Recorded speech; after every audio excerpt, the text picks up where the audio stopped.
Hey guys, MrTLexify back, and in today's video we're going to be talking about the top 5 starting rooms in Call of Duty World at War, Black Ops 1, and of course Black Ops 2 Zombies. Now before I start the video, I just want to say Happy Canada Day, or Happy July 1st to all of my Canadians out there, all my Canadian subscribers or viewers. Thank you guys so much for staying in tune.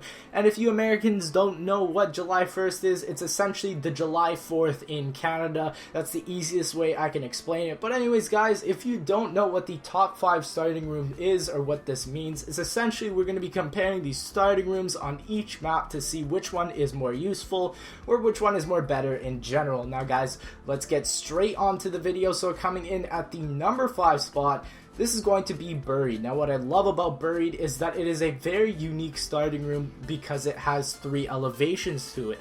The highest elevation is where the platform can drop and also where you can obtain the LSAT. Now the second or the middle elevation is where you can spawn, and this is also where the 3 windows are and also where the M14 and the Olympia can be as well. Now the last or the third elevation is the bottom one where the nav card table is and also the last window, and again you can also get teleported here if you drop down the fountain. And what I love about Buried is just its amazing map, and it just is very unique, and the starting room screams that out to your face right off the hop guys. But anyways, let's get down to our number 4 spot. This is going to be Origins. Now what I love about Origins is that there's so much to do when you spawn in. You have to keep in mind that okay, I've got to shoot 8 shots in the leg for each zombie and then knife them to get the maximum number of points. You got to turn on the generator, you got to get quick revive, you got to prone underneath quick revive to get the extra 25 points. You got to get the Maxis Brain, you got to get a shovel, you got to get the double points or the zombie blood from the zombie chest. There's just so much to do on Origins, even just in the starting room, which is why it definitely deserves to be on this list. Now going down to the number 3 spot, this is going to be Verrucht. Now with Verrucht, I know a lot of people are going to disagree with me on this one because Verrucht is a very hated map because of its small corridors and it's very hard to play on. But with Verrucht, it definitely had one of the most unique map starting rooms ever guys. There's only one map that is comparable to this, and I will get onto that later on.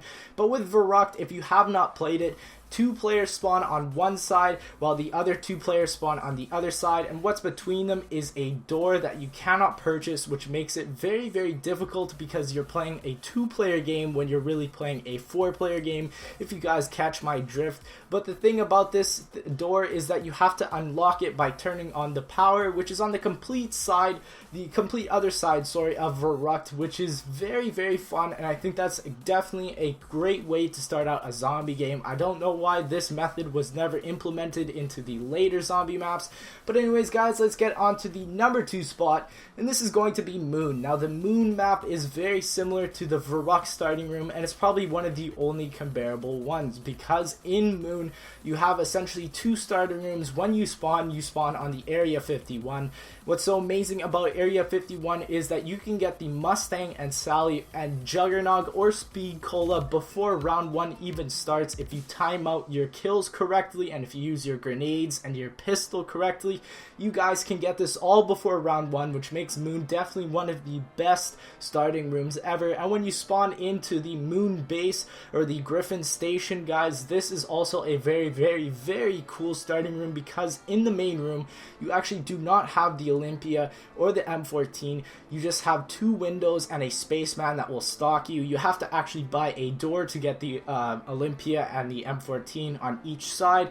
That's why the Moon's map is very unique. It's very different, and I think that is awesome. Now moving on to our honorable mentions, we have 2 today, and the first one is going to be the Call of Duty Black Ops 2 DLC map pack, Call of the Dead. Now what I love about the Call of the Dead map pack is that the starting room itself is probably one of the largest starting rooms in any other zombies map. It's very big. The half of it is covered by an icy lake, or pond, but it still makes it one of the biggest. The quick revive placement on the starting room is also very ingenious. It's on its own little island, and it's very hard to get to, especially if George Romero is in your way, or if there are zombies. Zombies come out of the ground as well. That's one of the main spawn points. There really is only 2 windows that the zombies can come from, and there's a bridge between both of these islands, and that's where you can get the M14 and the Olympia. It's a very unique sort of starting room, and it's also very hard to play on because you got George Romero following you, and it's very tough because the lake can also freeze you, and it can definitely get you down, and that's why I think it's definitely worth the honorable mention. Now moving on to our last honorable mention, this is going to be Mob of the Dead, and what I love about Mob of the Dead is that it's also very unique. You spawn in the afterlife mode, and you can get double points straight off from round 1, which gives you a lot of optimal points to buy doors and get you farther in your game at a very short amount of time, which is very useful.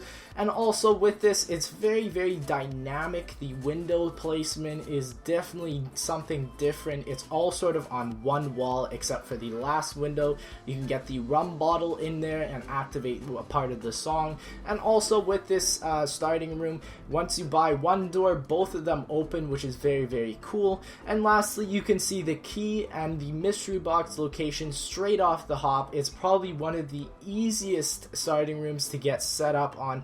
Now moving down to the number 1 spot, this is going to be the Ascension starting room. Now I know a lot of people will be wondering, why is the Ascension starting room the best?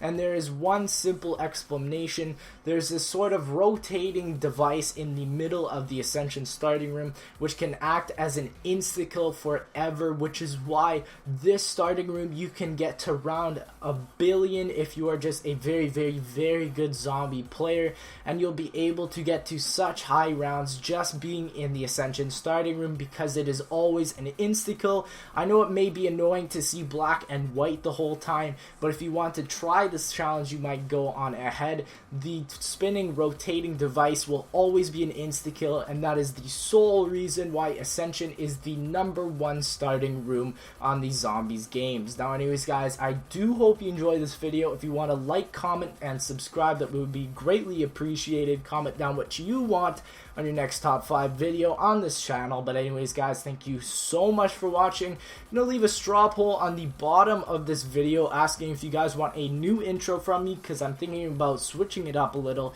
Anyways guys, let's see if we can hit 400 likes again to see if you guys really want that next top 5 video. Thank you guys so much for watching, and I'll see you guys later.